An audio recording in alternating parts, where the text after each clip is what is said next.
Good morning, August 14th. Deceive not thyself by over-expecting happiness. Sorry, my cat needs to get out of there. By over-expecting happiness in the married estate. Remember the nightingales which sing only some months in the spring, but commonly are silent when they have hatched their eggs. Thomas Fuller. Many people would say that marriage is a major factor in determining self-esteem. Those who are not married often feel that their state of singleness causes their unhappiness. Those who are married often blame their less-than-ideal marriages for their less-than-ideal lives. Both are mistaken. Contented self-acceptance doesn't depend on being either married or single, but whether we are happily married or happily single. To place too much importance on marital status misses the point. Our self-esteem is contingent on our own ability to be happy, whether we live alone or have a partner. There are just too many single people with grand self-esteem and too many married people in desperate trouble, and vice versa, ever to doubt that this is so. Single or not, married or not, we can be a whole lot happier if we take responsibility for our own fulfillment. A partner can only add or detract from what we already have. If we know how to be happy with ourselves, we will be happy. If we don't, then changing our marital status isn't going to help us. My self-esteem depends more on me than it does on any partner. My self-esteem depends more on me than it does on any partner. That's funny. So at one point, I was engaged, and we did the engagement photos, and we bought all the things for me to hand make the invitations, and I bought these. I bought the material to make my own dress, and I had designed this beautiful dress, and I got these shoes. Oh God, these shoes. These like deep blue boots with a wooden heel, and they were fucking magnificent. And I bedazzled the inside of the heel with like designs. I was like heavy into Pinterest at this point in my life. And then I lost my job, and all the savings for that wedding, the intended wedding, went towards just expenses of living. And we ended up moving down south, which it cost money, and the area we moved to, we couldn't seem to get ahead financially, and I later found out that it was actually because it was one of the poorest counties in the country at that point in time, and I was like, oh, well, it's fun to know that after the fact, and as time went on, and things changed in my relationship, I became less and less concerned about the so-called future wedding date. And finally got to a point where I was like, well, I don't believe in marriage anyway. And the reality was that I hadn't quite come to terms with the fact that I wasn't happy in my relationship. And it's funny because, so I'm 31 now, my plan was I was going to be married by about 30. I was going to have about 3 kids by 35, and it didn't matter if the kids came before or after the marriage. It was just part of the plan. Supposed to have a house.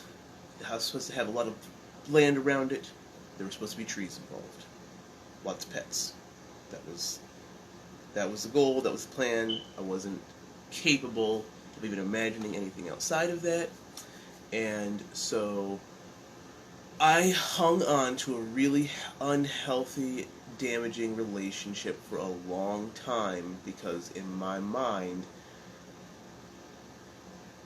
if I had to start over from scratch with somebody else, it was just gonna fuck up my timeline. Even though the timeline had already been like skewed already. And when I asked my ex to leave it's January of 2019. Finally asked him to leave for good. And I was just so pissed off. I was willing to run that relationship into the ground to get a return on my investment, my emotional investment. He was going to get better. And my life was going to be the way I wanted it to be, even though you know, now it's almost, it's a long time later. I'm just kind of like, yeah, it's crazy. It was literally never going to be that. So I don't understand. So you really just, okay, Caroline.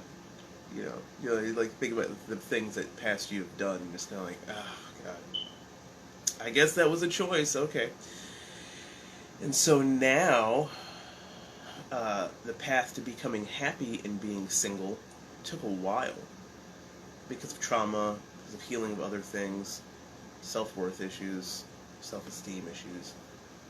And I went to the point where I was like okay with being single because at least I didn't have to deal with anybody else's bullshit. And then there's a point where I was kind of like, oh, being single doesn't actually suck.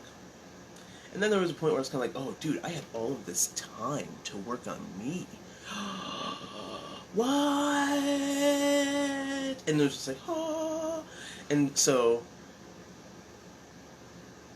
there are still good and bad days, like, all the time. Like, it just fluctuates. Life just keeps fluctuating, even when there's nobody else to blame for the problems, which is a whole other thing about relationship stuff. Like, if you need to use your partner as a scapegoat for why you're not happy, it's rough.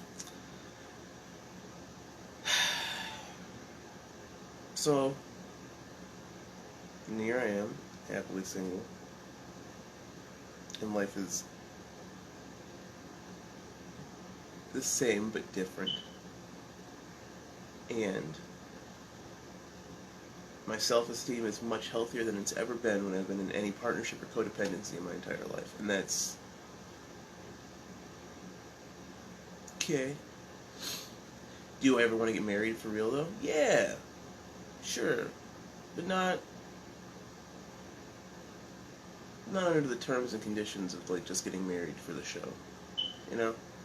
Or because you've been with somebody because I've been with somebody for a period of time, and so now it's just time. Like, at this point, that kind of means nothing to me anymore. That's nice to, like, realize, like, there is, like, I can have whatever I want whenever I want. If I want 3 kids, I can still have 3 kids. I don't have to be married to do that. If I want a house, I don't actually need anybody else to get a house. I'm an educated career woman. I can get whatever I want. And that's part of it. It feels really nice.